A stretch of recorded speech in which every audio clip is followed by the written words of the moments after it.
Nasalisihan ng mga kawatan ang magkasintahang nagde-date sa isang park sa Maynila. Sa kuha ng CCTV, makikitang tila sweet ang magkasintahang nakaupo sa parke nang dumating ang dalawang sospek sakay ng bisikleta. Matapos magmanman, tinangay nila ang bag ng mga biktima at agad tumakas. Natukoy at naaresto ang isa sa mga sospek na 3 buwan ng buntis. Iminado siya sa krimen at di raw nagsisisi sa nagawa. Hinahanap pa ang kanyang kasabwat.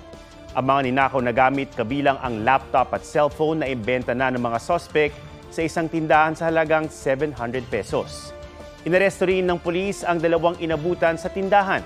Sasampan sila ng reklamong paglabag sa anti-fencing law dahil sa pagbili ng mga bagay na ninakaw. Wala pa silang pahayag. Mga kapuso, alamin ang State of the Nation.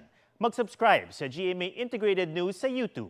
Sa ating mga kapuso abroad, samahan niyo kami sa GMA Pinoy TV at sa www.gmanews.tv.